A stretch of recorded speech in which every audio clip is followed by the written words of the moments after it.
Hello BoostFM and welcome back to the channel. Today I want to share with you these two spreads that I've been using in my bullet journal in order to do mental decluttering. Life over here has been pretty stressful because I'm in my last year of university. I'm looking for my final internship, which will probably lead to a job. I have to study social media, financial problems that come and go, and all of these create inevitably clutter in my mind. When I talk about clutter, I don't necessarily mean big, huge problems that take out all of my time and energy, but it's more about all of those tiny little pieces of information that are kind of there in the back of my mind all the time. And little by little, they stress me out and eventually they turn into me being so stressed out and sometimes even burned out. And of course, a bullet journal is the perfect way to take some time to declutter, so to get rid of the mental clutter that you have, focus on what matters and de-stress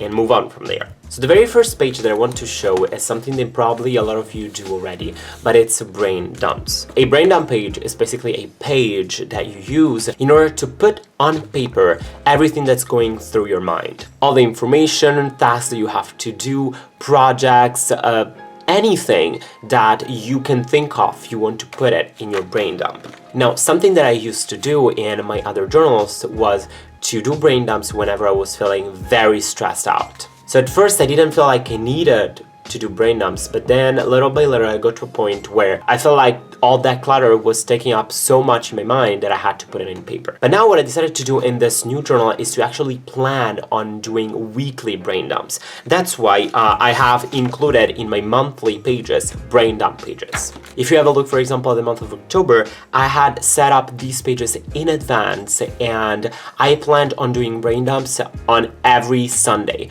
Before setting up my new week, I would come back to these pages and just put on paper whatever was stressing me out, also some random information, anything that I could put out of my mind and onto paper. And as you will see here, there are still some open tasks that I'm going to transfer from this brain dump to November later on. And of course, some days I feel like writing more, other days I don't write as much, but it's important to find a time in your week. It can be 5 minutes, it can be 10 minutes, so that you sit down in front of your journal and you think about everything, anything that's going on and that's stressing you out, and you put it on paper. So instead of having that clutter in your mind, you have it here.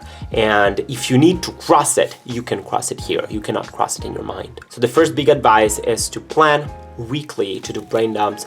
I feel it's always good at the end of the week, on Saturday, Sunday, when you plan for your new week, to just sit down and, just put all of that onto paper. The second page that I want to show to you is Dismantle Inventory, and I got the idea from the new bullet journal method. I am almost done reading it. It's a beautiful book. I highly recommend it. If you haven't already, go check it out. It actually came out this week, if I'm not wrong. So in the book, the mental inventory is presented before you actually start a bullet journal, so that it kind of gives you an idea of where you want to start. But I found it just so useful to sit down and set my own mental inventory up. You have 3 sections.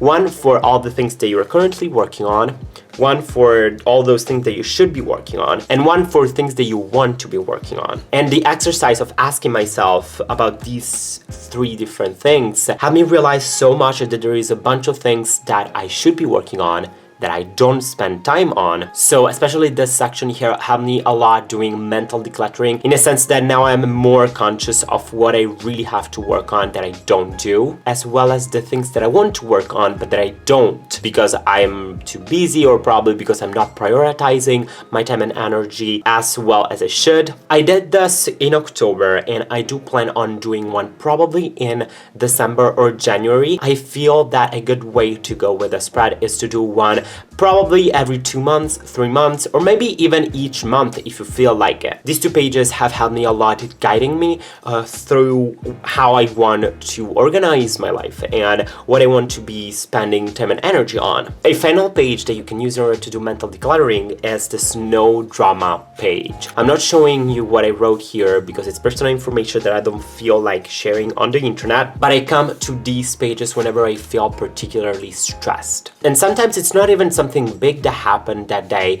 There are just days when I feel low, where I feel like I am not in control of what I'm doing, that I'm not enough. And I feel like coming to this page and writing down like, hey, Ricardo, you're stressing so much about that, you're stressing so much about this, helps me feel better already. And it helps me get all of that clutter that stays in my mind onto paper. When it's on paper, I can see it.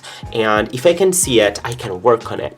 So this, as you can see, it's nothing particularly complicated. I call it no drama because I tend to be over dramatic. You can call it whatever you want to call it, but just have a place in your journal where you can go to whenever you feel kind of stressed, and you'll see that whenever you feel in a stressful situation, you know that you can come to your journal, open this page, and just write down. And this is a very good thing to have, just in case you're feeling super stressed out. So I hope you guys enjoyed this video. I wanted to keep it short and sweet. Let me know in a comment down below what you thought about these 3 pages. Do you already use something similar? Do you see yourself using one of these? Please let me know, and I hope that you all have a great day and don't stress that much. It's never the end of the world. Yeah, as usual, stay boosted.